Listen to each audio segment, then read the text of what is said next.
Hello, everyone. Thank you for joining us virtually. My name is David. I am your SG Vice President. Hopefully, everyone can see the PowerPoint presenting. A couple of reminders. Please make sure we speak clearly, slowly, and directly into the mic, especially now that we're in a virtual setting. But please avoid any loud background noises. I am home, so I do apologize. I do have a big family, and of course, one speaker at a time. Today is February 2nd, 2022, and I call this meeting to order at 5:33 p.m. I know Gracie texted me that she was running a little bit behind, so I'm going to start roll call. Of course, if you hear your name, please unmute and say aye or present. Senator Shiloh? Present. And then bear with me. Hopefully this is typing.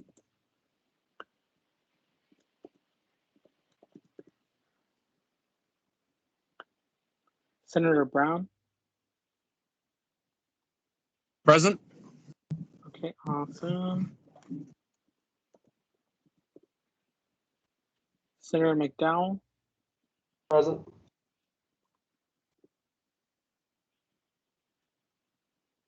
Senator Allen? Present. Senator Lee?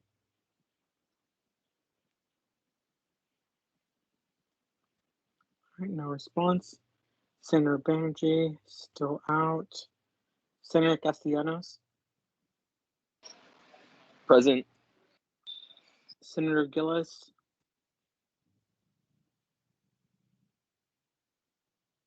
No response. Senator Guevara? Present. Senator Johnson? Present. Senator McFarland?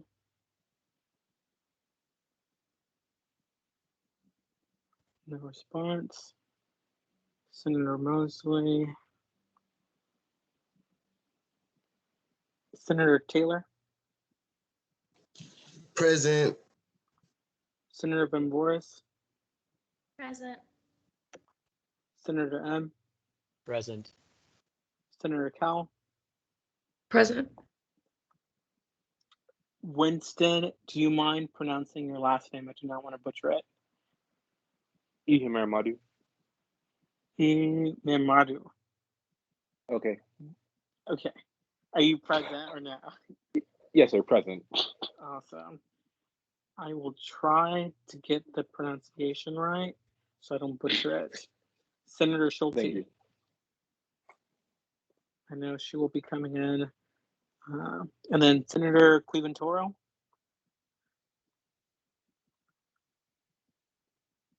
All righty. I'm going to go back. Awesome. Of course, COVID reminders. Of course, encourage y'all to get vaccinated and boosted. Get tested if you're exposed or have any symptoms. And of course, wear face coverings to protect others, especially in public settings. Today's agenda, we have guest speaker, Dr. With. Hopefully she's on the call. Executive reports. We also have unfinished business. Approval of minutes. We do have for new business and class Senate appointment. We have two pieces of legislation, S 2022 R1 and S 2022 R2. Announcements and adjournment. Hopefully we have Dr. With. I'm here. On the call. Awesome. I'm gonna pass it off to you. Sounds great. I don't know if you want me to share my screen. I'll just start talking and give you guys an update on where we're sitting, and then you ask any questions that you all may have. My internet is flashing at me, so hopefully you guys can hear me and I'm not a problem for you all. So if you take a look at the Health Alerts dashboard to see where we are, our caseload as of last Friday was 181 active cases. And what that means is that we have 181 cases that are still within their isolation period. So just so that you guys know what that actually refers to. I had a question about that this week. You can see if you take a look at the site, you'll see that the number of cases that we had last week dropped dramatically from the week before. And our testing numbers still look good as far as the number of people testing, and the positivity rate still continues to come down. When you look at the Metroplex and Denton County, those numbers too are coming down. Matt Richardson, who is in charge of Denton County Public Health, gives an update call, and on his call day before yesterday talked about how the numbers in the area are coming down pretty significantly.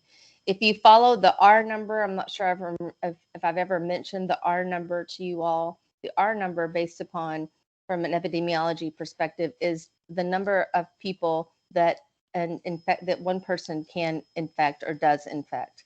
So when that number is above 1, you see numbers spiking. When the number is 1 or below, you either see them steady. If they're at 1 and below, it means they'll be coming down. And so luckily that R number down, and so that's a kind of a prediction of where we're looking, and that number should be coming down across the Metroplex, and hopefully we'll continue to see that on our campus.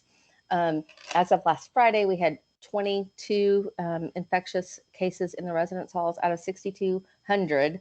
So if we're going to see spread, if we're going to see a lot of cases, we would be seeing that in that environment, and we are just not seeing it. So all of that is good. We'll continue to do the surveillance testing. We continue to have plenty of tests available. We will not have testing available tomorrow for the snow day, which is unfortunate. We were hopeful that we might be able to make some of that happen. We'll have a skeleton crew in the health centers, we always do, but they won't be able to there won't be enough people to be able to do testing.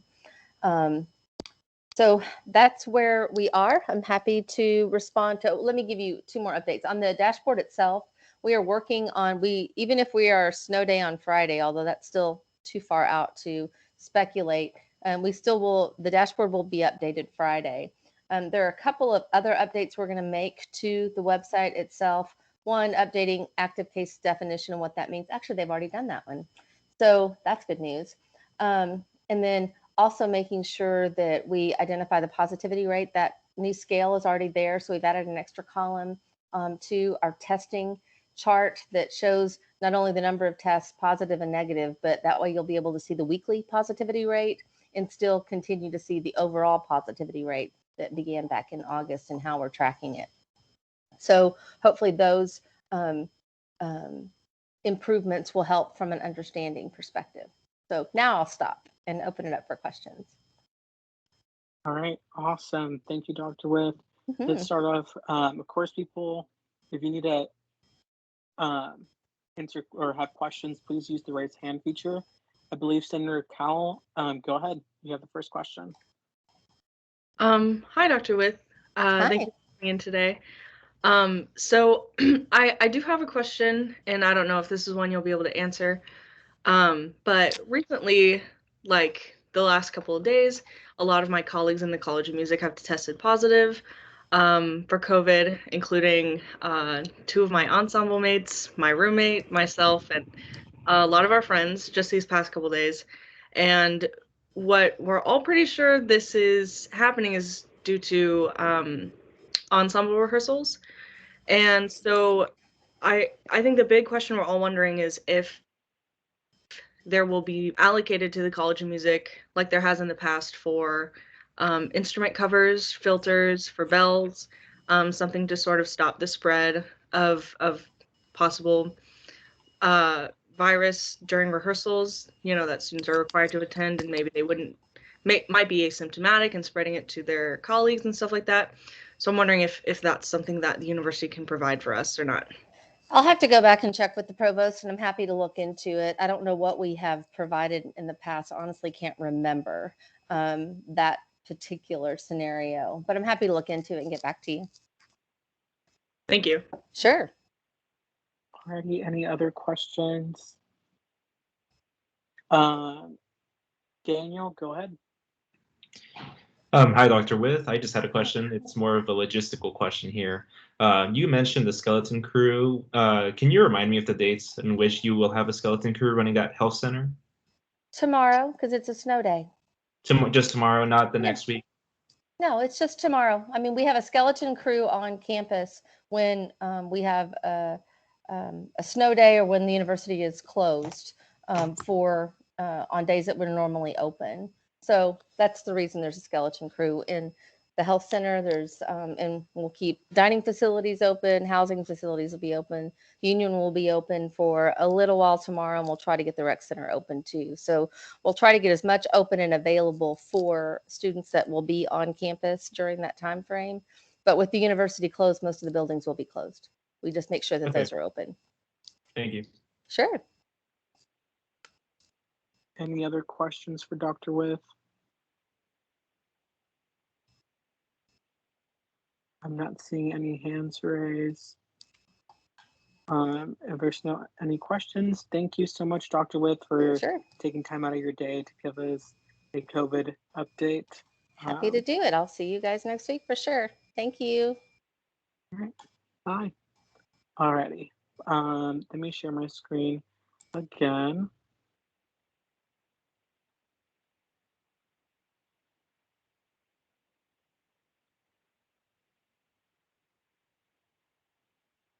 Alright. Believe we have some unfinished business. Let me pull that up for y'all.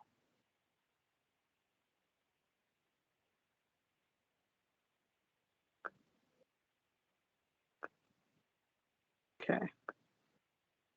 I know I completely forgot last time. Minutes.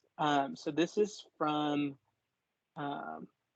November 17th. Hopefully does anyone have any issues? No concerns? If not, then November 17th Senate minutes are unanimously approved. Awesome. Then we also have December 14th minutes. I'm going to scroll down. Hopefully y'all can see my screen in the document. Anyone have any concerns? If not, they're unanimously approved. Since we're at it, I'm going to do last week's minutes, January 22nd. Were there any questions or concerns? Minutes?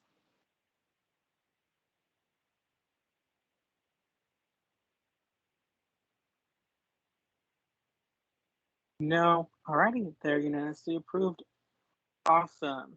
Let's move on to the next item of our agenda, which is executive reports.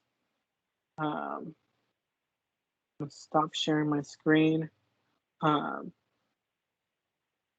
JT, if you're on the call. Hey, I'm here, David. Can you hear me? Yes, go ahead and present your report if you have any. Okay, cool. No really new updates. The interns that had their meeting this past Monday, we went over professionalism, and we had Joshua Sowell, a member of Delta Sigma Pi Business Fraternity, come and give a presentation, which went really well. We also talked about updates for the interns' first year town hall, which will be February 21st in the Lyceum at 6 p.m. And we also prepared the list of people that they would like to reach out to. They had people from parking and transportation, Dr. Whiff's office, someone from the rec, and I believe there's two more other people that I cannot think of off the top of my head right now. But those emails will be sent out this week on Friday to those people to see if they can come admin.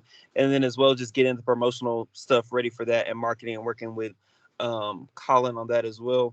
But that's pretty much it. That's all pretty much the interns have been working on with the program. And then preparing for the future ahead with their capstone project and everything else like that. But for the most part, that's about it. Also, too, David, I'm not sure if you sent the email out with the Senator Perez email so that they can reach out to the senators, but the interns. But whenever that's out, please, senators, reach out to the interns. It's your responsibility to reach out to them, not the other way around. And I did, take time to make sure the pairing is correct. And also, too, I want to give a big shout out to Justin, who took that transportation meeting with Grant. Really proud of him for that, and all the other interns that have been active even outside of SGA, like Rose. Also shout her out. She's a part of the editorial team for NT for the Daily. So I definitely want to recognize that as well. So just a couple things that they're doing out here. So yeah. Any questions? Any questions for JT? All right, Grant, go ahead. Sorry, I was trying to put the hand up and down kind of thing. So I might have missed this. What's the town hall for? I know we kind of had a little bit of everything. Was there a specific purpose or like what it would be called, just other than SJ intern town hall? Yeah, so it's the can you hear me? So it's the SGA freshman first year town hall. So the town hall target audience is freshmen and transfer students because the interns are first year either freshmen or transfer students. And so this town hall is to focus on the first year experience and how that is for every student. And so that's what this town hall is about and what the audience is trying to reach. Thank you. Any other questions for JT? No? Awesome. Let's move on to our next director. Alexis, are you on the call?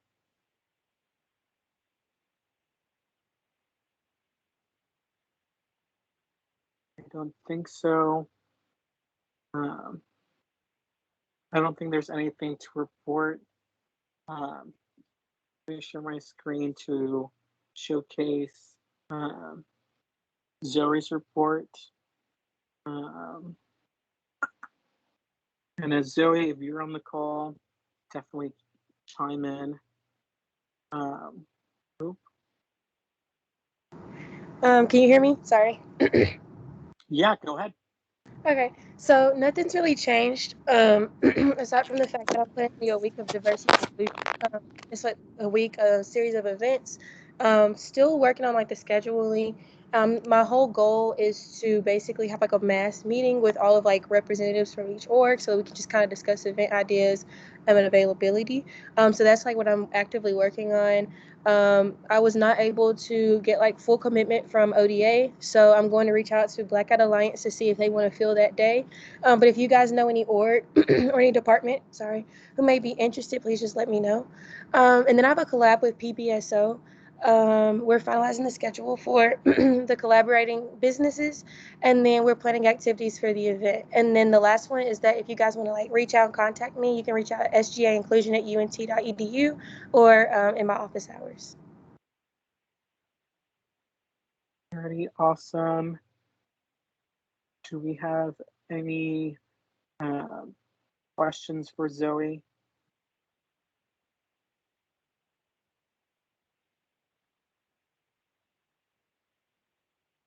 If not, I'll move on to our next director. Colin, do you have anything to report? Not too much, just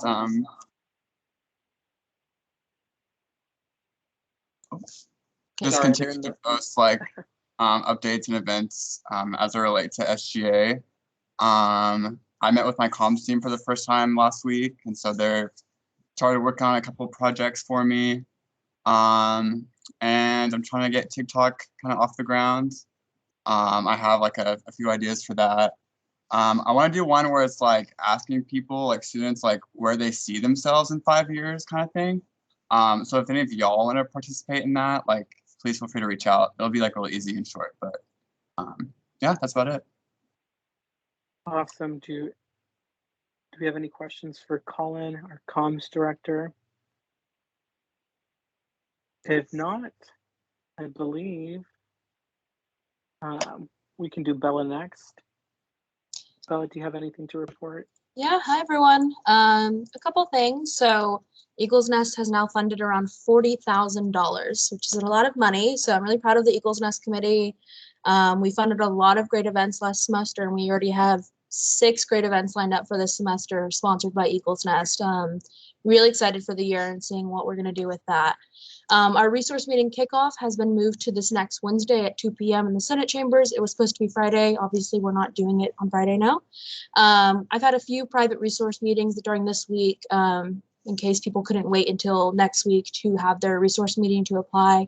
I have a couple applications in for the route travel grant as well, trying to get those in now in case university tries to stop travel again, which is a possibility. I had my onboarding for the student service fee committee last Friday.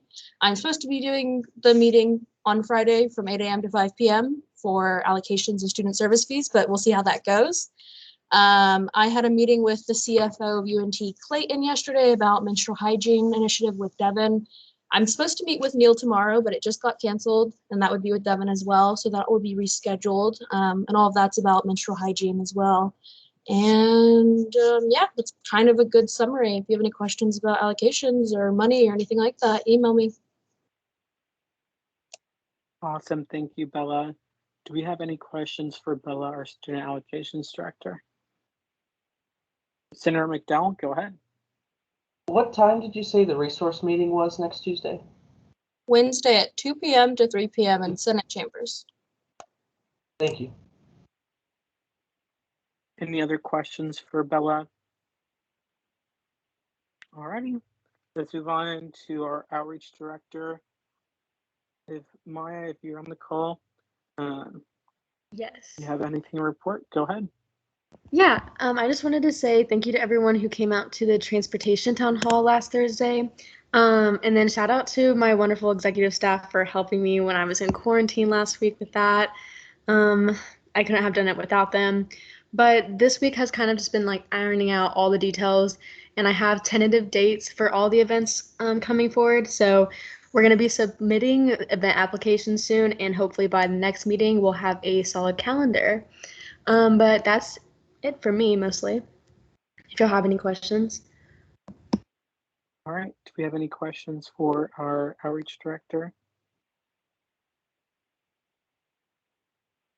All right, if Thank not, you. thank everyone. I also want to give everyone a kind of a shout out that was there for our transportation town hall. I know Senator Cowell was there and Deborah was there, so I do appreciate y'all coming out and supporting us. Let's move on to the next person. I believe it should be our Chief of Staff, Casey. Do you have anything to report, Casey? Yes. So I know last week I said I'd have a full list of every event that we have currently planned. So I'll run down through what that looks like right now, and I can send that as a document after if y'all would like to the Senate, so y'all can have a full breakdown. So we have the public hearing for the commission meeting set for February 8th at 5:30 in the Senate chambers. It's going to be coffee, cake in the commission. So there should be coffee and cake there, as well as you can see the progress that we've made on the governing documents of the SGA, as well as the resource meeting kickoff, as you heard from Bella, February 9th from 2 to 3 in the Senate chambers. So that would be a good opportunity for y'all to hear the route and Eagles Nest policies, qualify to use those for any other orgs that you're in, as well as travel to a conference this semester, hopefully. So, there's funds remaining, so I do encourage y'all to use those funds, as well as the Lucky Charms event on February 17th from 12 to 1. That should be in the Jade Ballroom. It's going to be a nice fun event for people to actually just kind of decompress during the semester, as well as make these charm bracelets with cute pendants of eagles, as well as a squirrel to represent Lucky. So that's going to be an awesome event, as well as the first year experience town hall set for February 21st. JT, you heard that from JT. The interns are going to do a great job at planning that, and it's going to be amazing. That's going to be at 6. As well in the Union, we also have the police department Q&A on February 22nd. That will be at 6:30 p.m. It will be in the Lyceum, and there will be a overflow room as well in one of the conference rooms in the backside of the Union. So that should be a good opportunity. All these should have food at them, so as well you'll have be able to be fed at these events as well. As well as we're currently working on the state of the undergraduate student body, what that's going to look like, as well as when. We'll give you more details as that progresses, but that is currently in the works. So any questions on the calendar?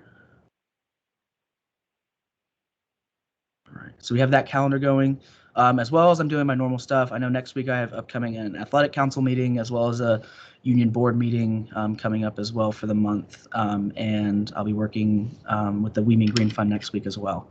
A lot of committee meetings all in 1 week, but it should be good. And, you know, I'm working with the staff that are doing great, getting ready for a wonderful semester. Awesome. Do we have any questions for Casey? Alrighty. Devin, if you're on the call, go ahead.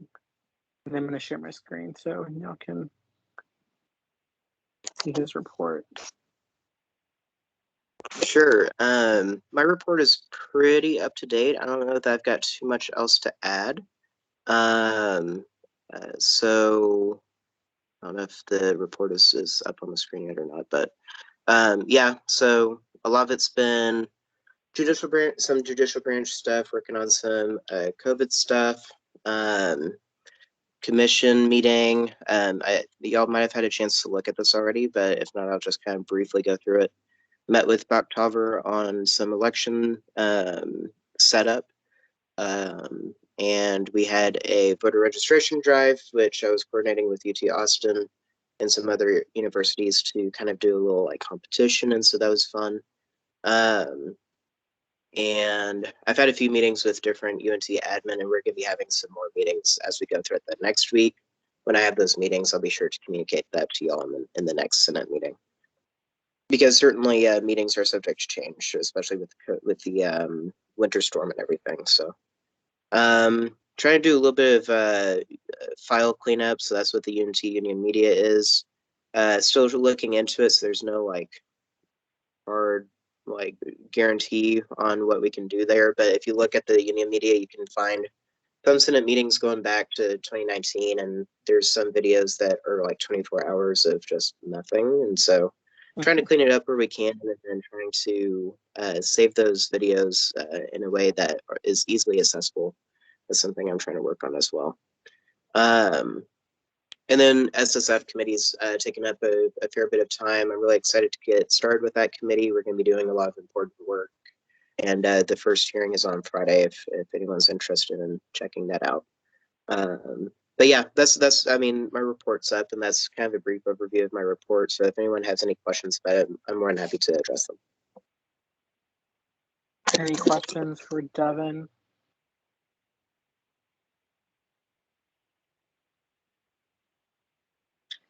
No, alrighty. Then I guess it's my time for my report.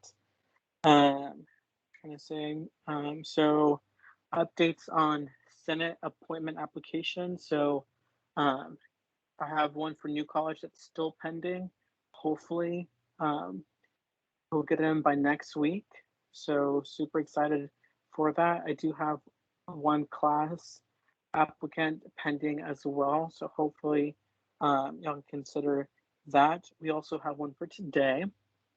So just do want to kind of throw a shout out to Krista for being awesome and processing those. I also, if anyone has anything that they want to collaborate with me on transportation, I know the Transportation Advisory Committee is meeting up again this spring semester. If you have any ideas or anything you want to address that I can bring up to the committee, definitely partner with me or email me before Tuesday of next week so I can get it in by the deadline for Wednesday. I'm trying to think of anything else. I don't think there's much going on with my stuff. Do any of y'all have any? Oh, templates. We do have new legislative templates. You should definitely got an email. One for written motion, since that's something that's been introduced this year. And of course, our new legislation template for bills and resolution has been sent to y'all. Let me know if you have any questions on those. I know Andy definitely helped us out on that. He's amazing with new features. So for some of them, there's a drop down option. So you don't have to be like, oh my God, is it a bill? Is it a resolution? And stuff like that. But I'll take question. Senator McDowell, go ahead. Not much of a question, but do you think you could email us the executive reports after the meeting? Of course it can. Something that Devin has definitely brought up to my attention. For our minutes that were approved, I'm going to start adding our executive reports onto those, so it can be more accessible on our website. So anyone can definitely tune in. So that's something I'll be working on next week, making sure even for the fall semester, any executive reports that were sent to me will be attached to those emails as well. Any other questions for me on anything? If not, we'll move on to the next item on the agenda. Let me get that rolling. So let me share my screen.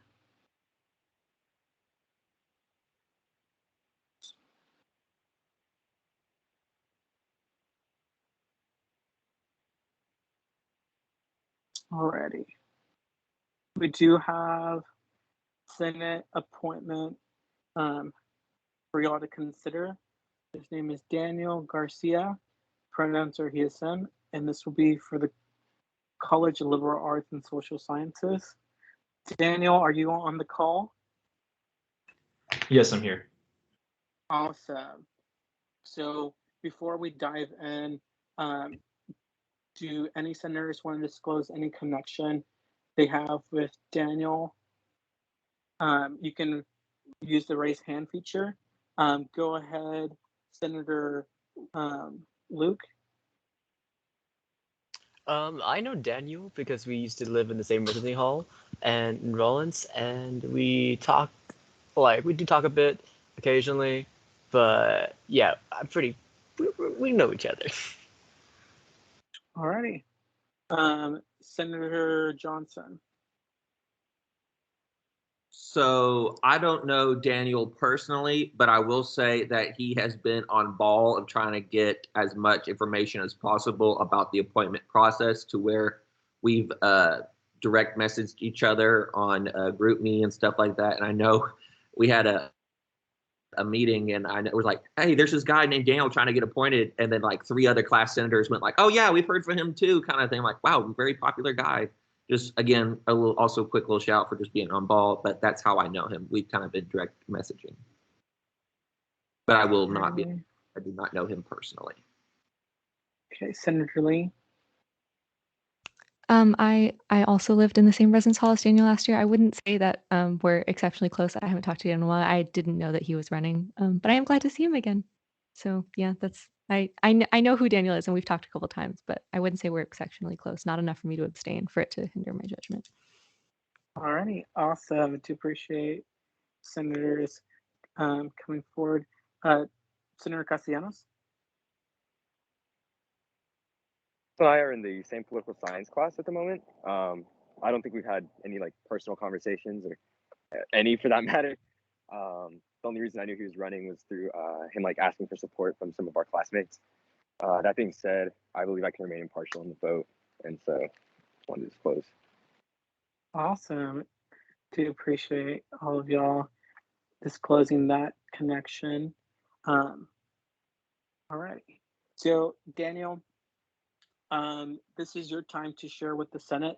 Why do you feel like you'd be a good advocate to represent the College of Liberal Arts and Social Sciences? Bring up any leadership experience that you've held in the past. So go ahead and give your little spiel. Hey y'all, can y'all hear me well? Everything good? Okay, perfect. Thank you for having me here. It's an honor to present myself in front of y'all. My name is Daniel. I'm a sophomore. I'm 20 years old, and I'm a major in political science, and I'm also majoring in accounting. In fact, I'm currently an SI for accounting right now. So quite a bit of a commitment there. As far as leadership experience goes, in high school, specifically senior year, I was head drum major of my band. And so this would be the first time I would garner any sort of leadership experience in college per se. But I do have experience with talking with people, connecting with people, making relationships, bonds, all that good stuff. And essentially just treating people like they're valued.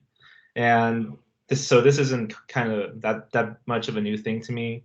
I am very passionate about politics, but most importantly, it's important to distinguish politics from class itself. I bet most of you out there know that class also included dance majors. And so it's my responsibility to represent them as much as I can, people that are outside of my sphere but still fall under jurisdiction of class. I want to represent them in the best and most accurate way possible. I want to look at funding. I want to look at transportation, and I want to look at how we can better represent our students with voicing their concerns over COVID-19 specifically as well. Awesome. Do we have any motions or anything? All right, we have some hands raised. Senator Johnson. I move that we go to a period of questioning. Is there a second? I second that. All right, thank you, Senator Bamboras. It's been moved and seconded that we're in a period of questioning. Senator Johnson, you have the first question. So I kind of have a two-part question kind of thing. Is that okay, Mr. Speaker, if I ask those real quick? Sure. All right. So first of all, I want to say, wow, that was amazing. And I've never heard of a class person. Your major is political science, that we said? Correct. And you're minoring in accounting? Double majoring in accounting, minoring in economics, though. Wow, okay. That's a very unusual. I haven't heard that combo yet, so more power to you. I suck at accounting. So my first question is, you did mention that you are an SI. We have had a number of senators quit because of time commitment.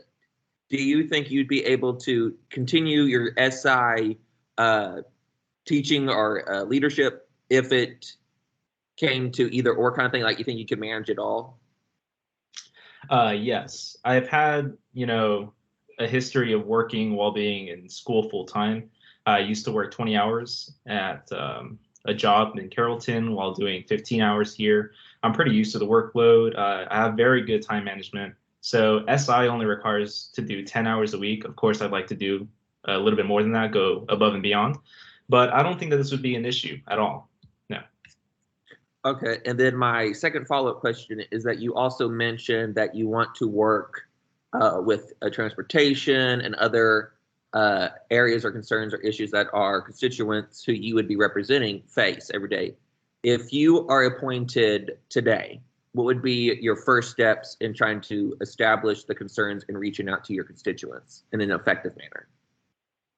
Well, if I'm appointed today, I want to start reviewing some contracts that we have with the DCTA. I want to go over contracts that we have with GoZone. And I know a lot of these services that we have are going to be suspended next year. I want to preserve some of these services. I want us to look into how we can make transportation more accessible and make it cheaper for students to get around. That being said, the first thing that I would do would be just to research, gain more knowledge in this subject area, and figure out a way on how I can kind of represent the students better. Concerns and such, I've already obtained during this campaign. They've already told me how limited the bus routes are. They've told me essentially all the issues that they had with transportation. So I would do a little bit more research on my own if I was appointed right now. Thank you so much. All righty. Senator Lee. All right. Hi, Daniel. How are you doing? Doing great. How are you? I'm doing good. Just first want to say it takes a lot of bravery to be here, especially over Zoom. So thank you for coming, giving us your time, and giving a presentation. My question is, so you're double majoring in political science and accounting, which to my knowledge is under the College of Business. So I was just wondering if you had any specific motivations for choosing to run for a class senator rather than the position for College of Business. And because I know you mentioned like wanting to represent all majors in class, like dance majors, but just if there was anything else behind it, like what motivated that? Yeah, so I wasn't initially an accounting major. That is something that I have recently begun plans to declare. As of right now, on paper, simply political science. And in fact, I just have an appointment with my counselor for next week that's going to declare me formally as an accounting double major. So I'm definitely a lot more attached to class and class only. Um, I would see, the College of Business, that's something that I would just focus more on scholarly things, not so much to take on any leadership roles in that aspect there. All right, thank you. Awesome. Senator Cowell. Okay, hello. You obviously have talked about wanting to work with transportation, and this is just like a little question. I'm just wondering, were you able to attend the transportation panel last week?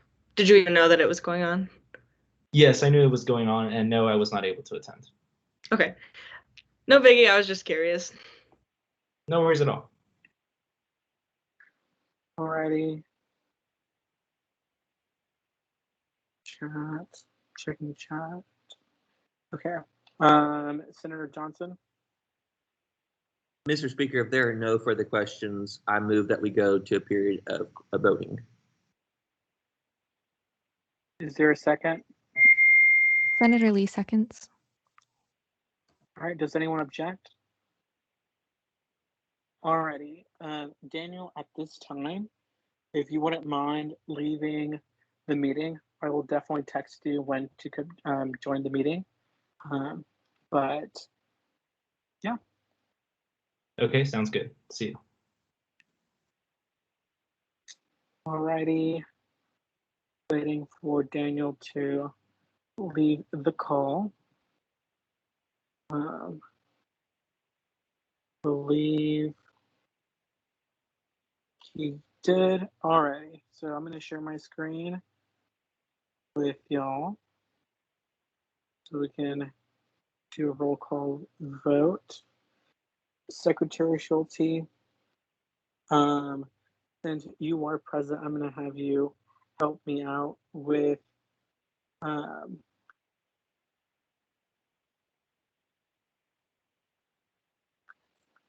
roll call.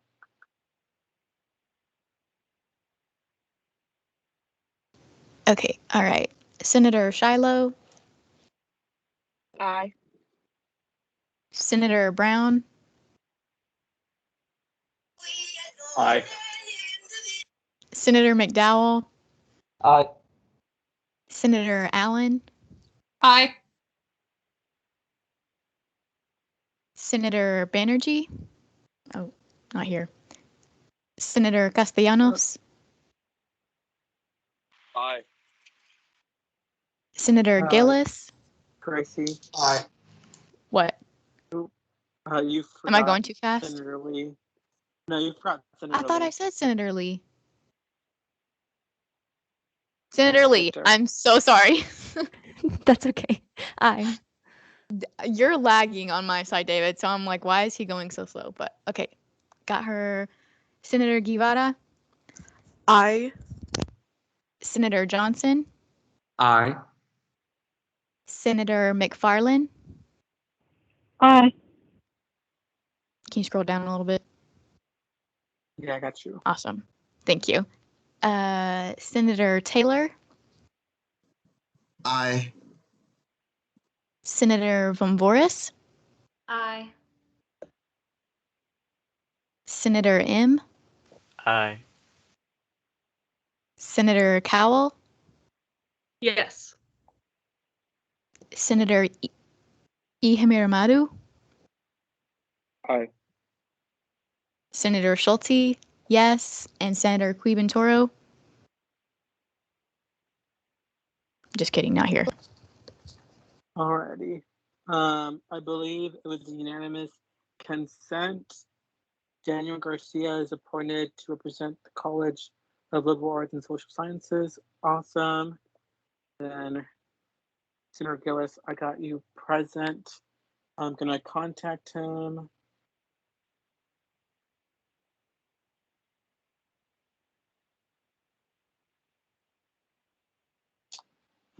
Hopefully he Daniel's joining in.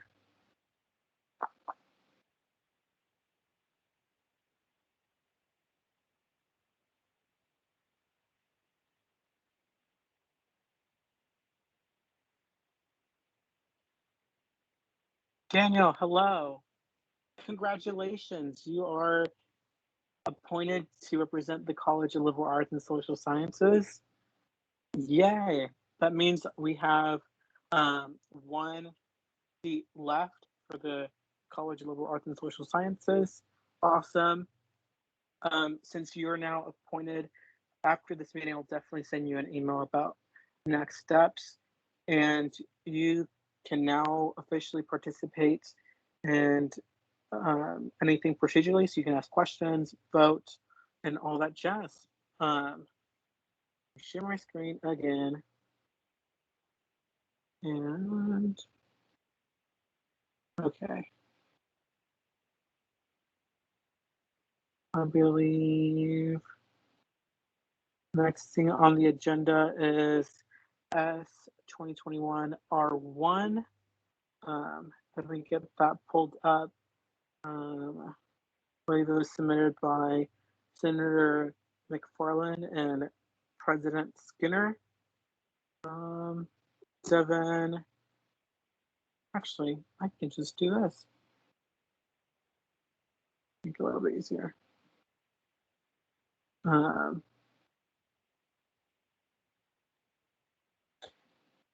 Whoever,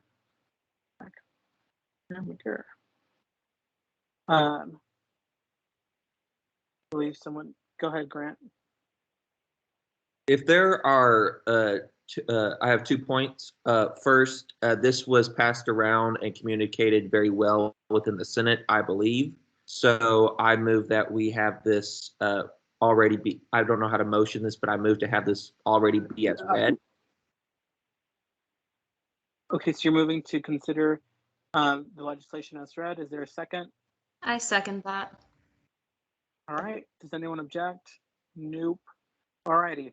The floor is, remember, this is not under emergency status, so we cannot vote on this. Yes. I've also moved that we put this into emergency status. Senator Lee seconds. Okay. The floor is open. Yes. Floor is open for any motion. Senator Beige. Yeah, since I would just like to throw this out there. If we are going to be putting this under emergency status, I would like the Senate to consider reading this since we have a new senator, just so that everybody is equally familiar with the document. Point of order, Mr. Speaker. Once the motion has been made, it can't be undone, correct? So we can't go back. So, like, I'm because okay we have not voted. So because we have not voted on this, technically we can be in the period of discussion. We can discuss the motion at hand, or you can withdraw your motion. But essentially, just to remind the Senate, if we do move into emergency status, that means you have the ability to discuss and vote on the legislation and make a determination today. Just so everyone's aware of that process. But that is up for y'all to decide if y'all would want to take this course of action or allow it to go through the normal process. Point of parliamentary inquiry, Mr. Speaker. Yes. Is the motion for emergency status, have we voted on that, or does that still need to be voted on? It has not been voted on. I believe Senator Cowell was recognized and made a point. So Point of order, Mr. Speaker. It was seconded, and then a point of order was raised. Senator Lee. Yes. Senator Lee seconded it, so we need to go into a period of voting, correct? And if it fails, then on the putting it into emergency status? Not necessarily. The Senate can discuss it. So that's why I'm giving the Senate this time. Point of order. discuss it, and that's There why, motion yes. was made and seconded. It needs to be voted on before any further discussion.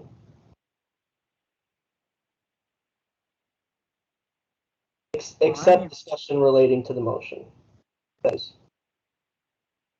All right, but I believe that we have hands raised, so I'm going to go in that order.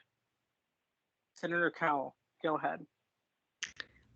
Would I be in order to amend the motion? Yes. Okay, can the motion now be to go into emergency status with the document, but also read it? Senator Taylor We can. seconds.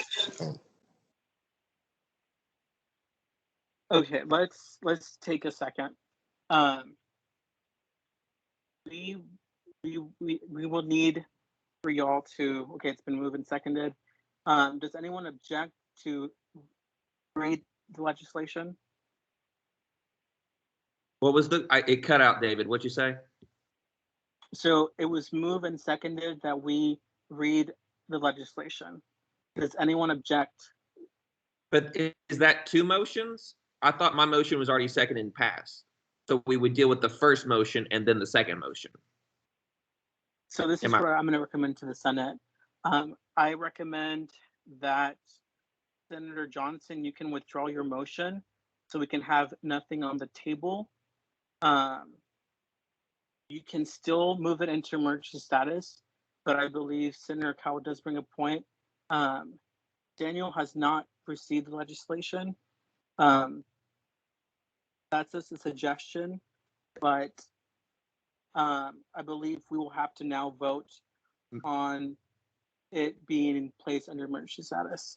Mr. Speaker, So, can I also give a recommendation to the Senate to kind of, since you raised the point, to maybe get Senator Cowell to understand where I'm going with this kind of thing? No.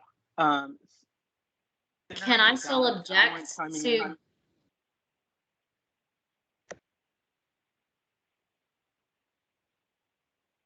Senator McDowell, I'm going to have use your assistance on this. Do you mind providing the Senate recommendation on moving forward procedurally, just to make sure we're covering all our bases? So my understanding is that it was moved to place the document into emergency status and then seconded. And then we moved into debate on that motion. And then Senator Cowell moved to amend the motion so that we move it into emergency status and also read it. And then that was seconded. Can I object Senator Cowell's motion? Yes. Since nobody seconded it? But we're gonna vote on it if you object on it. So my motion was seconded. Who seconded the motion? It was Senator Taylor.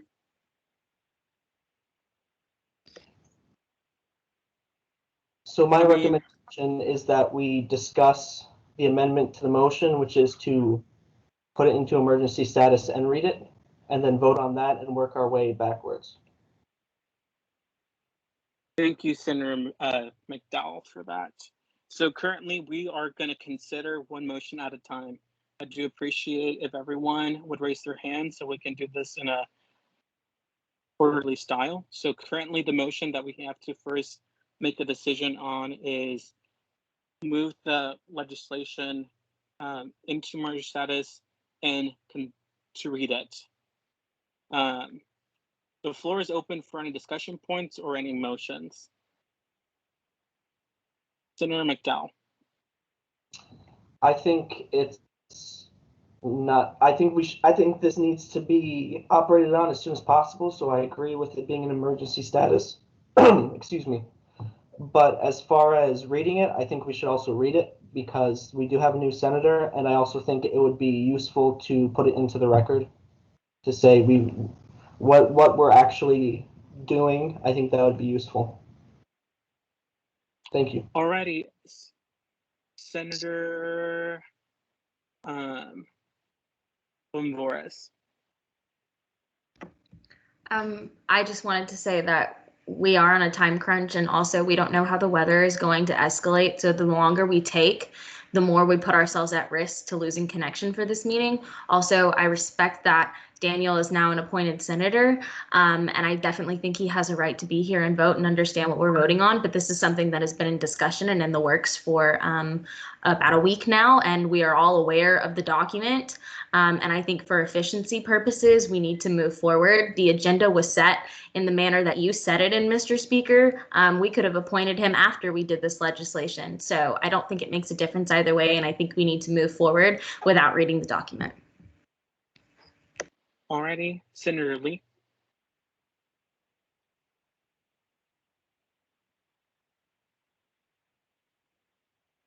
Senator Lee, you're muted. Okay, is it working now? Okay. Mr. Speaker, I Yes. motion to move the document under emergency status and to read it. Objection, we're in the point of discussion, of raising points. The senators want to raise a discussion point. But Senator Johnson, you need to be recognized. Wouldn't we eventually have to make a motion regardless? So currently, Senator Lee, to give you perspective, we're currently considered that. You can Can we move move? to a Can I period motion of to move to a voting. vote then? Okay, Yes, that's you that's what I may. want to do. I move to a vote. Okay, so is there Roll a call second vote? to Senator Cowell, roll call second. vote? Does anyone object? I object. All right, so we're going to do by raise of hands. So just for everyone understands, or actually, yeah. So raise your hand. I'm going to use the raise hand feature. And Secretary Schulte, if you can help me on this, anyone that wants to continue or vote on make it under emergency status and read it, raise your hand using the raise hand feature. I can't raise my hand because I'm calling in, but I want to move to vote. Awesome. Okay. I believe. Hold on just 1 second, David. I don't think I can see all the participants at once right now. Okay, here we go. I can. Okay. Or 11. So we have 10, and that's including Senator Guevara. All right, so that is 10 raise hands, or wait, does it change? 11, 12, okay. I'm going to give the Senate a little bit more time. Just keep your hands up raised if you want to move into emergency status and read the document. I believe you have 12 hands raised. Anyone that opposes at this time? So if you oppose moving into emergency status and reading it, raise your hand at this time.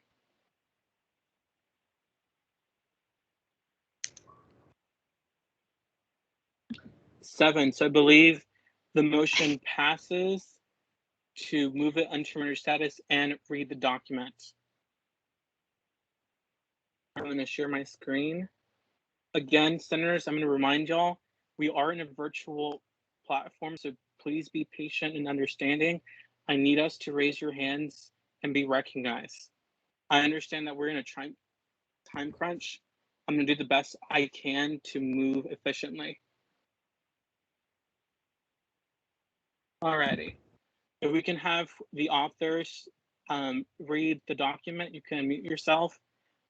This is S 2021 R1 online learning options. Senator McFarland, would you like to read the legislation or would you like for me to? I'll leave it at your discretion. I can do it. That's fine with me. Okay. Whereas the University of North Texas mission statement is, at the University of North Texas, our caring and creative community empowers our students to thrive in a rapidly changing world. Whereas the COVID-19 pandemic has had and continues to have a significant impact on the physical and mental health of students, faculty, and staff at the University of North Texas. Whereas the University of North Texas transitioned to an online learning environment last academic year in order to maintain continuity of education while protecting the physical and mental health of its student body. Whereas the student body consists of a diverse population of individuals whose responses to course modality in crises are just as diverse, whereas a petition garnering over 4,500 signatures created by UNT student Hannah Larson requests the same of UNT for this semester. Of the many comments listed, some have been provided here. I'm pregnant and was told that it was determined to not be a consideration to needing remote accommodation. Getting COVID could increase the risk of preterm labor, stillbirth, and complications to my baby, as well as making it more difficult for myself to fight off. This is unacceptable to not even offer all classes a remote option. A lot of students don't realize that we were charged a discrete $200 distance education fee last year when the university went online. We paid for them to establish infrastructure to offer courses online. We should have the choice to receive the benefit of that infrastructure. As someone with multiple health conditions, having an online option for my courses would enable me to focus on my studies without worrying about my health every second I am on campus. I have been able to avoid in-person in favor of online courses, but after 2 years of this, I am now at a point where I have no choice. It's either go in person or continue the stance of pushing back my graduation date. It's 2022. Adding an online component is fairly trivial, and many colleges have already done so, even well before the pandemic. Make it a choice and have both options. People who did poorly with online can attend in person, and people who want to stay online can do so without risking their health and continually pushing back finishing their education. This is my first semester at a university. I transferred from a community college and I was super excited to attend until I contracted COVID. I was really wanting to get through the whole pandemic without catching it. However, that wasn't the case. I don't have any health issues, yet it hit me so hard. I was experiencing all of the possible symptoms and would honestly not even want my worst enemy to go through that. It was horrible. Now when I go to my classes, I'm terrified that the person sitting in the chair before me might have had it and is just acting as a carrier. I'm still feeling the after effects, and it's just not great. I am disappointed that our university isn't concerned enough for the safety of its own staff and students. People seem to be so careless about deaths nowadays.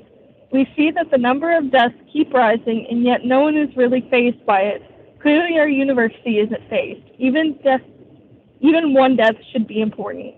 But we're losing thousands of people daily. I personally don't want to be one of them or cause someone to be one of them. We need to be safe first, second, and last. Firstly, I am proud to attend UNT and proud to be returning after maternity leave. However, I am disappointed in the lack of online options this semester.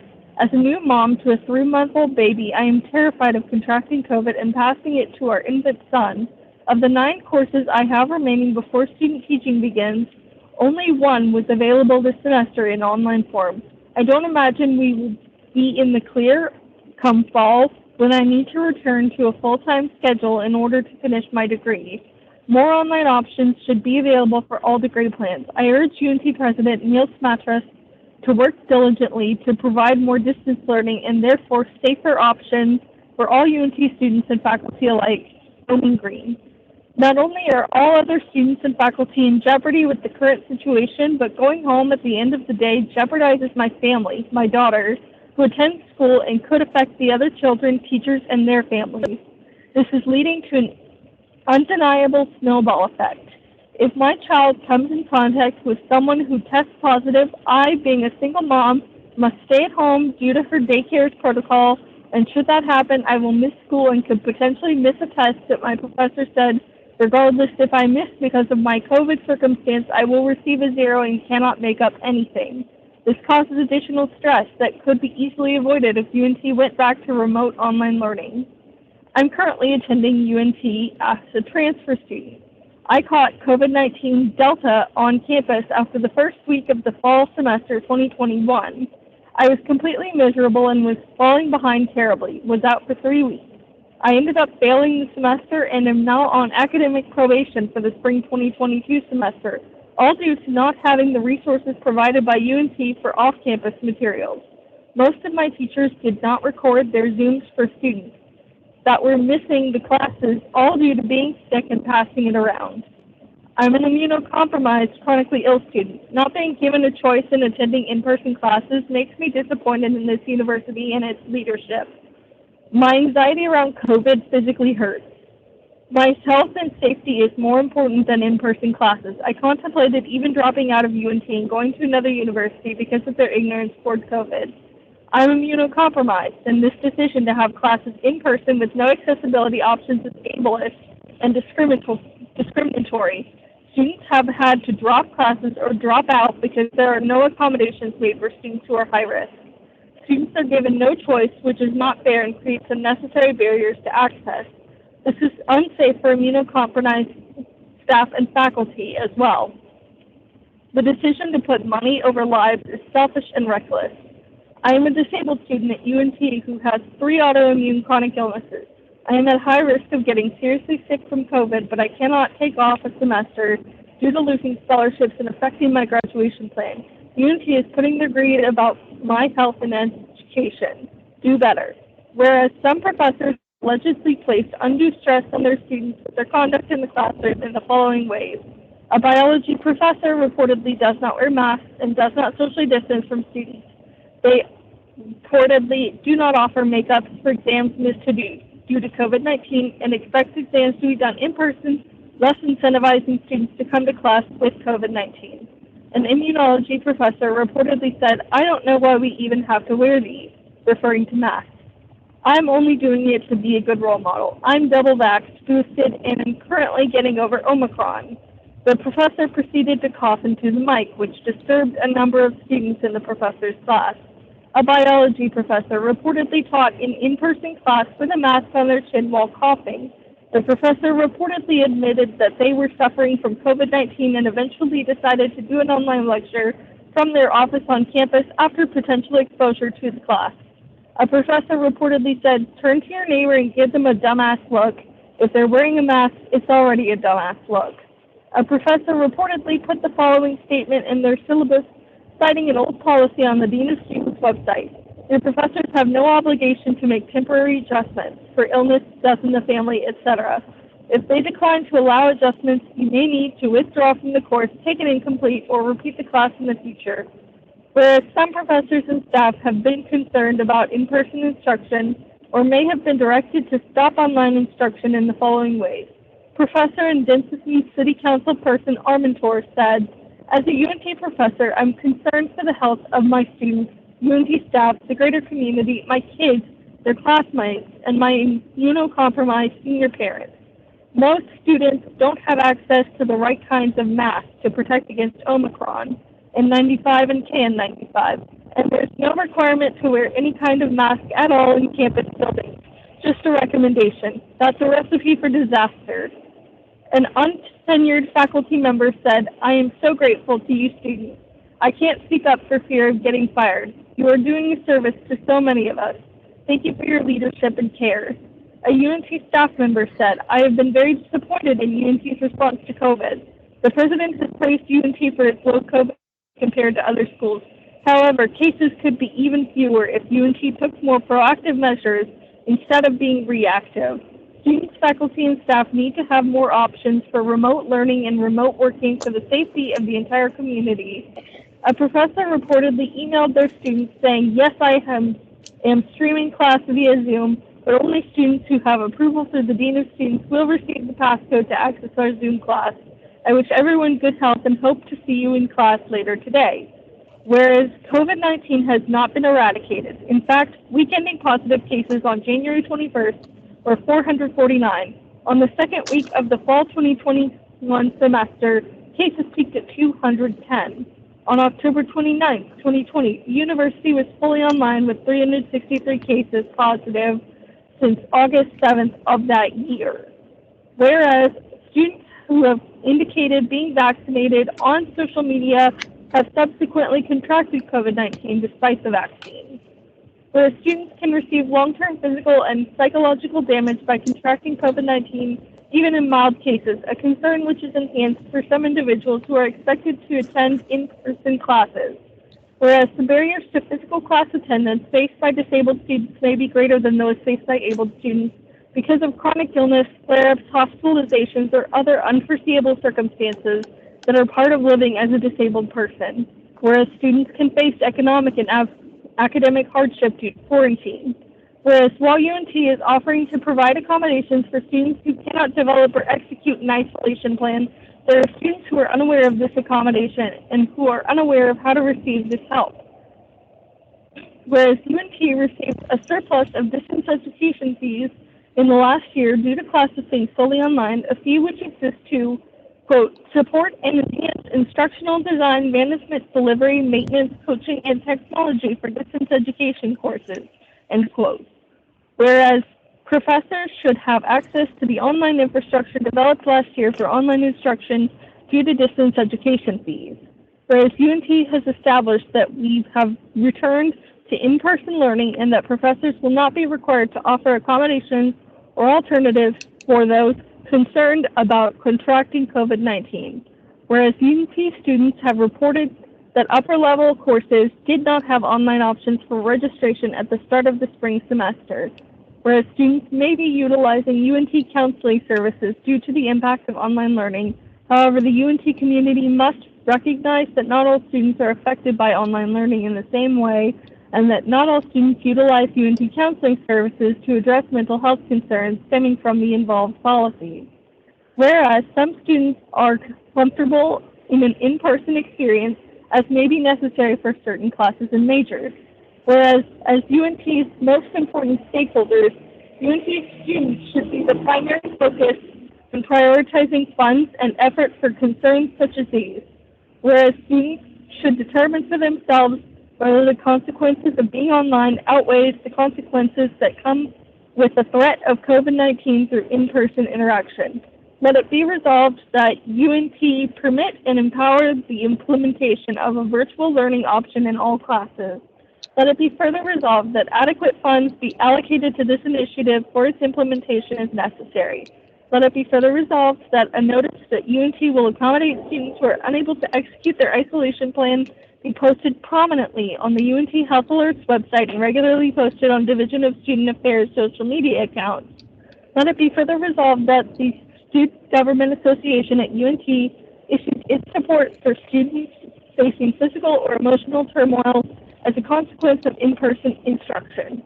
Let it be further resolved that copies of legislation be sent to the following individuals: Dr. Neil Smatrusk, UNT President; Clayton Gibson, UNT Chief Financial Officer; Dr. Jennifer Cowley, UNT Provost; Dr. Adam Fine, Vice President for Digital Strategy and Innovation; Dr. Rudy Thompson, Executive Director for the Center for Learning, Experimentation, Application, and Research, CLEAR.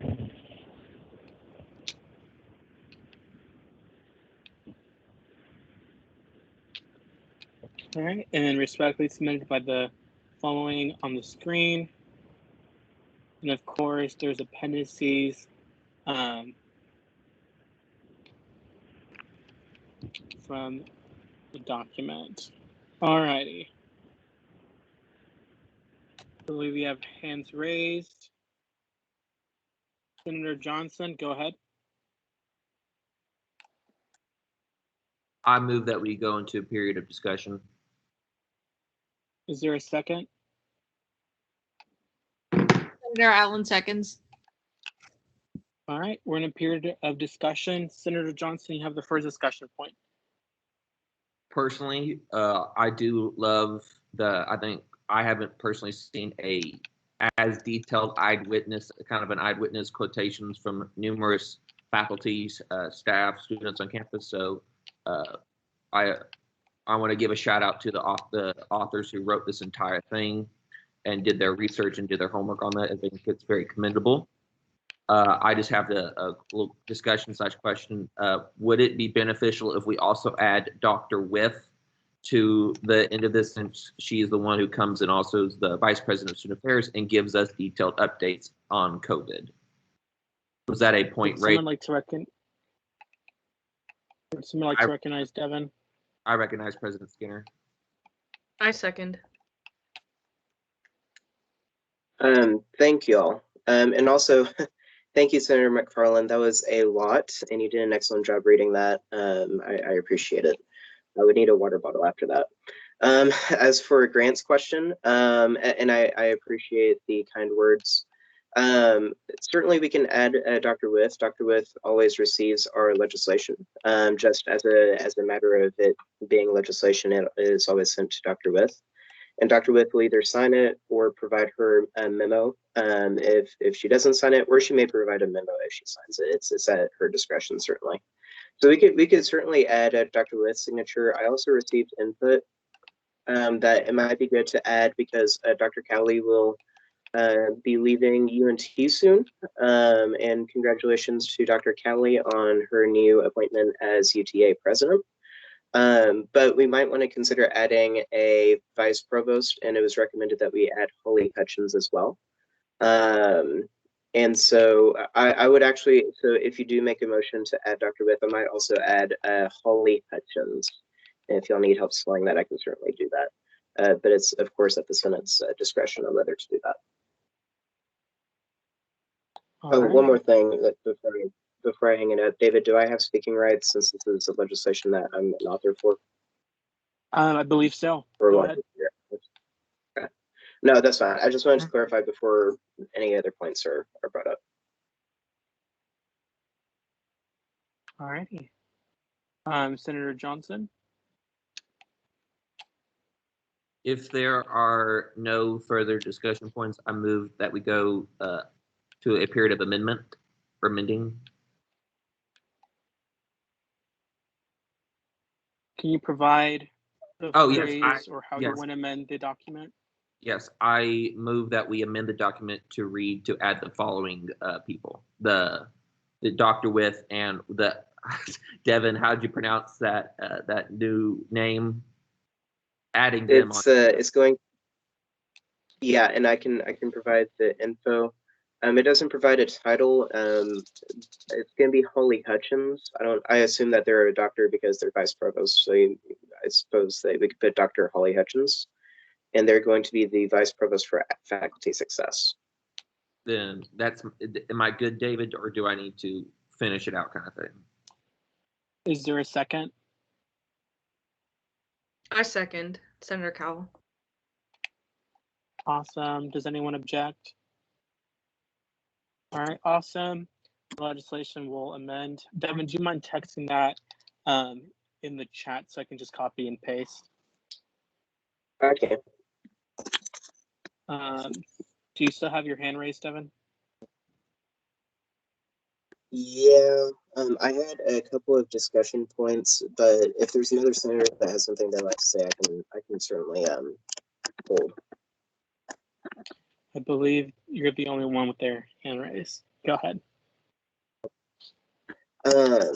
So a few things.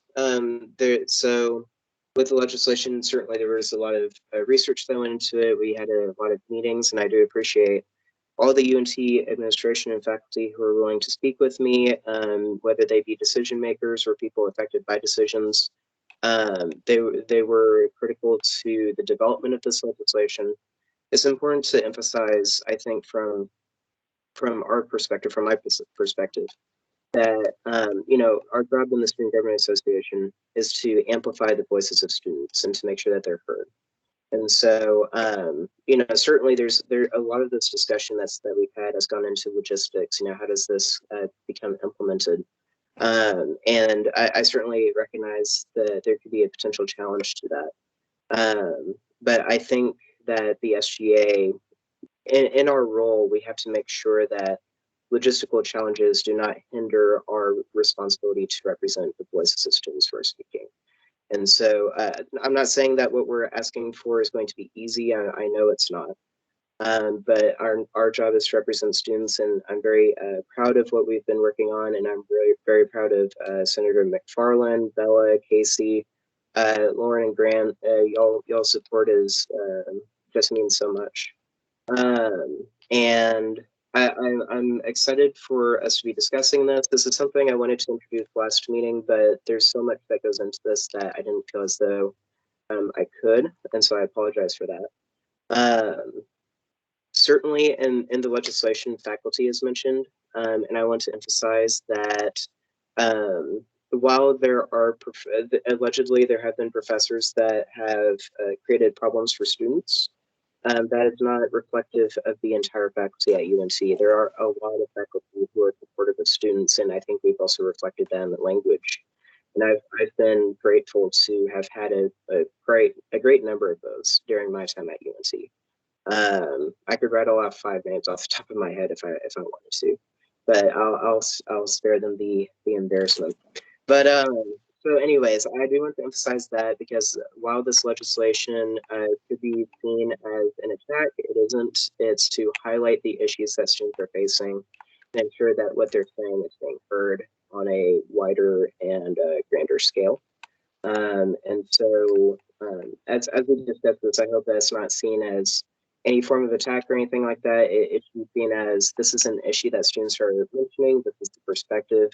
And it's not about, certainly what we have done in certain ways is an issue, but the bigger question is what do we do moving forward?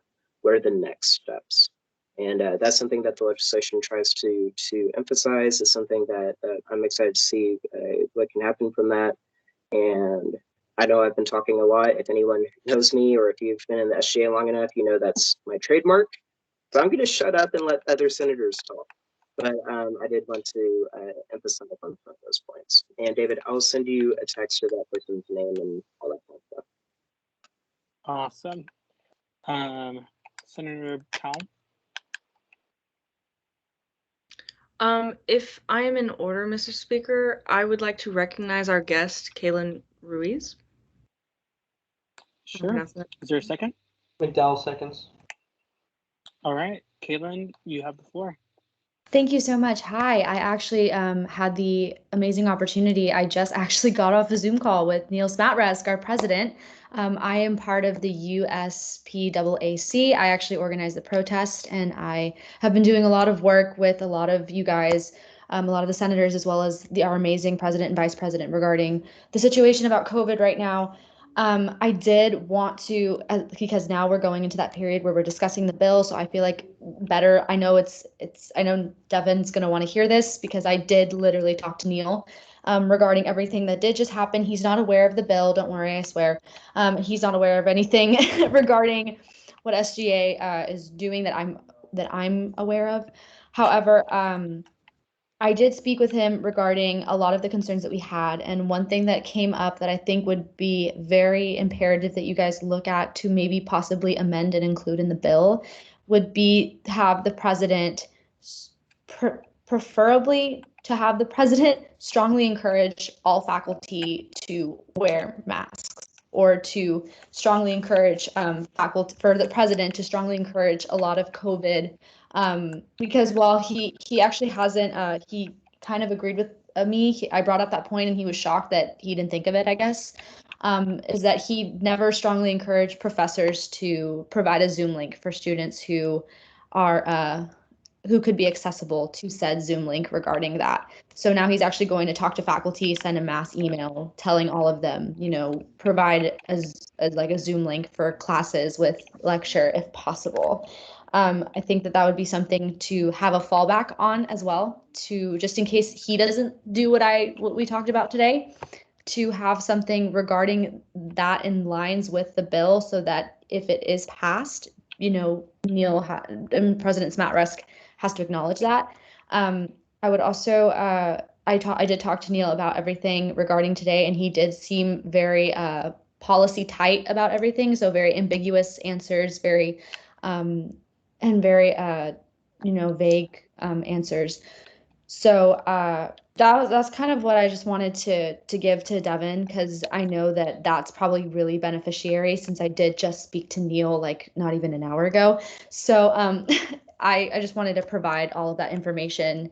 So if there's anything that you wanted to include or not, I mean, this bill sounds absolutely fantastic. You guys did a stellar job. You guys should all be so proud of yourselves, as this is coming from someone who's written a lot of bills.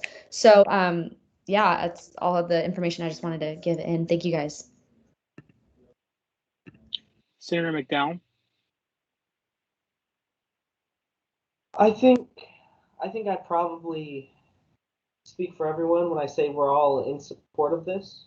And so therefore, I'd like to move that unless a senator objects, that all senators' names are put on this bill in support of the bill in the usual fashion in alphabetical order by college.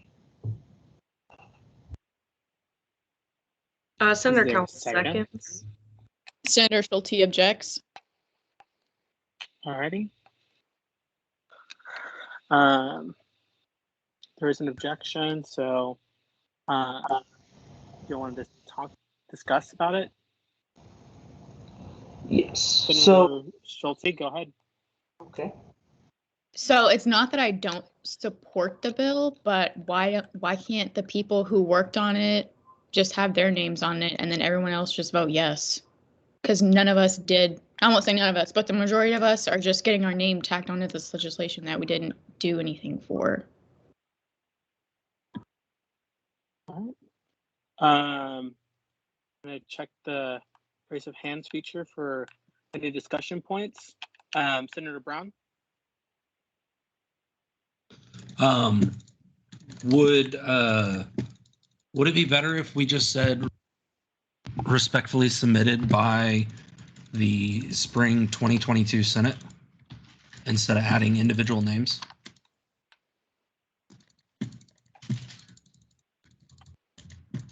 Can y'all hear me? Yeah. Okay. That's all I had. Senator Lee. I do understand Gracie coming from like wanting to, put credit where credit's due to people who worked on it. But I mean, the fact that we're all here considering it, we're actively amending it, we're discussing it. We're all contributing to it by being here and considering it. And I support JD's idea if that's something that we're allowed to do. So that's kind of a question for David and or like just parliamentary inquiry. Is that something that we can do? Just sign it, So respectfully sign the Senate. That's something the Senate can decide.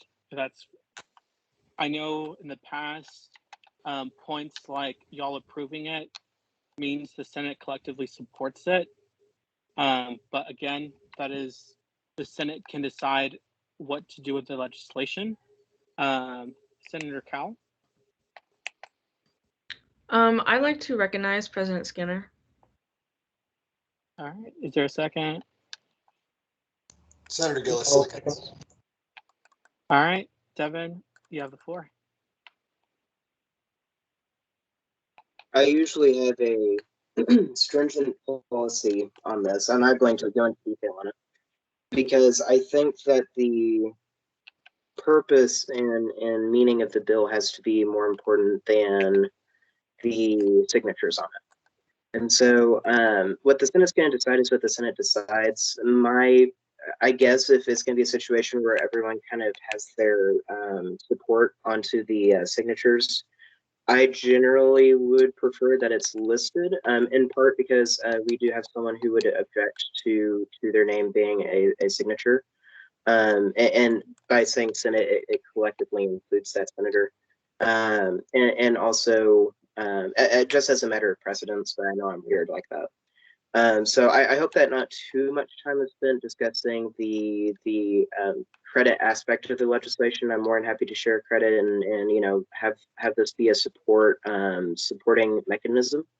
But I think that if there's going to be discussion, we should be focusing on the content of the bill as much as we can, and then hit the next piece of legislation that Grant and Beige have been introducing, which is a fantastic resolution, by the way. Senator Cowell. Is it in order for me to withdraw my support of the motion and for us to move on? Yeah. Okay. But we still, because we're under emergency status, that means we get to decide and vote. So if there's any motions on the floor, Senator McDowell.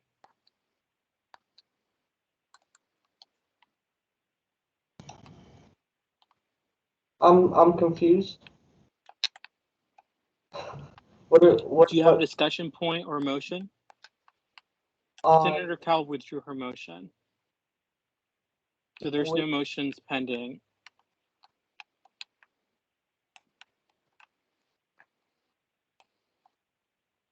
We're in Point of emergency information. status, so yes. Wasn't it McDowell who made the motion to amend everybody's name? Are we still on that? Yes, but I withdrew my Senator second. Sorry. Schulte- Oh, okay. Oh, okay. No, Okay, but Senator McDonald had a, if no one objects, clause, and Senator Schulte objected. Okay. Okay, thank you. Yeah. Or- So there's My only point with the motion was that the Senate show a united front, but if that's not what the direction the Senate wants to go in, that's okay with me. I'll withdraw my motion. okay. It seems like we're near a decision to recommend the Senate to move to a period of voting. That is just a recommendation. Senator Cal? I'd like to move to a period of voting. I second. Is there a second? Does anyone object? No. Awesome. Alrighty, let's vote on this. I'm going to share my screen. I'm going to add on a new line item since we are now. Just give me 1 second, y'all. So different from a. Nope, didn't want that. Okay, I'll fix it later. All right, S 2022 R1. Senator Schulte, if you can help me with roll call vote, that would be highly awesome. Of course. Are you ready? Yeah. Okay. Senator Shiloh. Aye. Senator Brown. Aye. Senator McDowell. Aye. Senator Allen. Aye. Senator Lee. Aye. Senator Castellanos.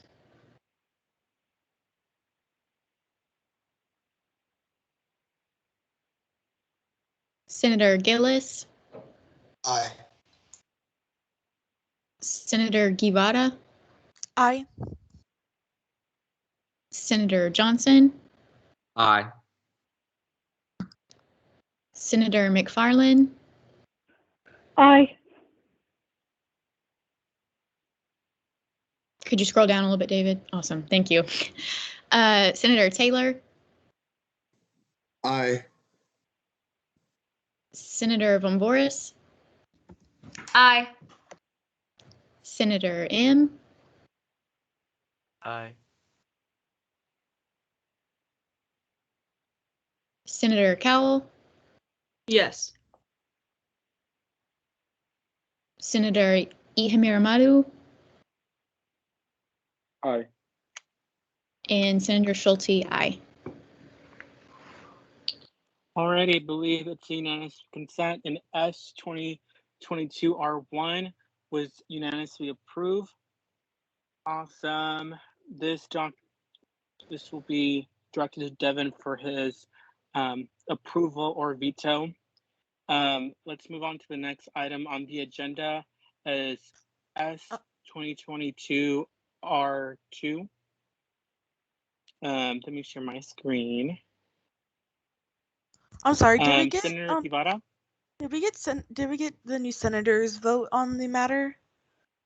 I think we Oh my skipped God. Senator Garcia. Oh my gosh, we did. No, we did not. Yes, you are correct. So I am gonna retract. Senator Garcia, how would you like to vote? Aye. Awesome. So let me restate this. So we are now fully in. It's a unanimous vote. Thank you, Senator Garcia. That was my bad. I am working digitally, so I am Garcia. I believe you'll be in front of. Ooh, we can all see Senator Garcia's name now in there. Yay! And that was a yes vote in all caps. Alrighty, let me share my screen. Let me get it pulled up first. S-2022 R2 submitted by Senator Cowell and Senator Johnson.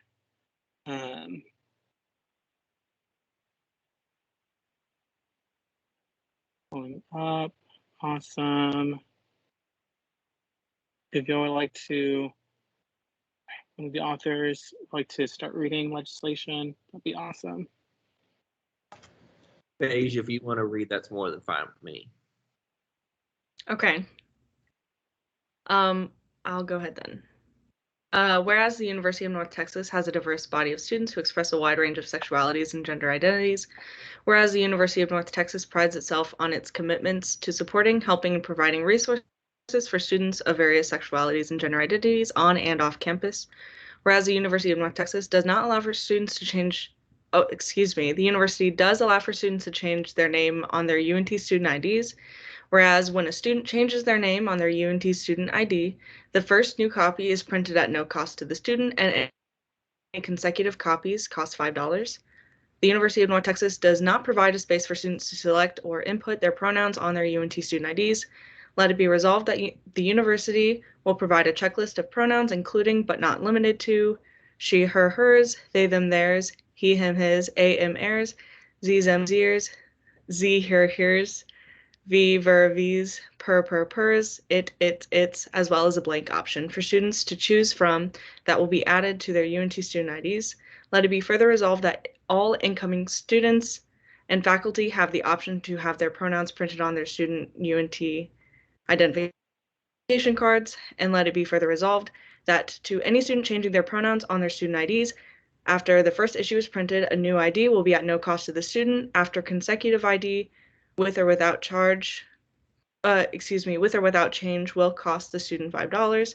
Let it be further resolved, this legislation will be sent to the following individuals and organizations: the Pride Alliance, GLAD, the Space, UNT Systems Department, and the UNT President. Respectfully submitted, Grant Johnson and Beige Cowell. Alrighty. Any, oh yes, we do have hand raised. Senator Lee. Mr. Speaker, I'd like to move into a period of discussion. Or is it questioning? We Questioning. cannot questioning. Yes, we can't. Is there a second? Senator Allen, seconds. Awesome. We're in a period of questioning. You have the first discussion point, Senator Lee. All right. So my question, where did y'all see that it's $5? Because I just pulled up the website and I believe it's $10 for a replacement fee. So if I might say, they must have just changed that. I think last semester or the semester before, when I changed my name, it was only $5. So we will definitely have to amend that. That is my mistake. Okay. Are we allowed, Mr. Speaker, am I allowed to amend the document? Before you Yes, you amend, may. I just want to A motion to. clarify.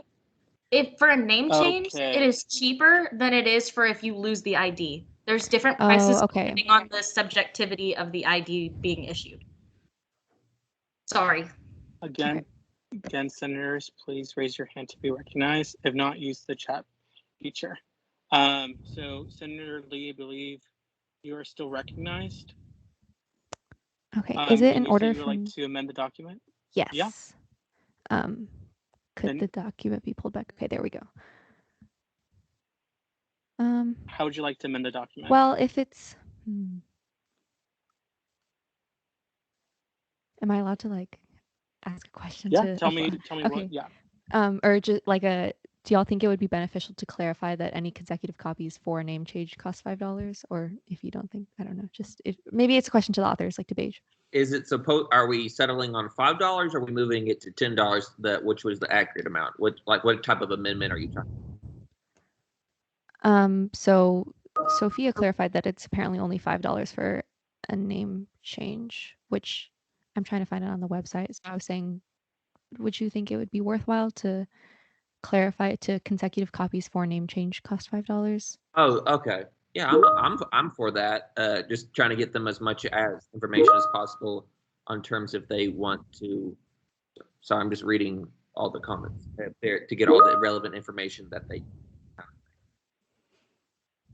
What I hoped it would be is that this is kind of like a filtration kind of system, a little bit like filter out. So we have incoming freshmen, as it said earlier, that then they could get their free.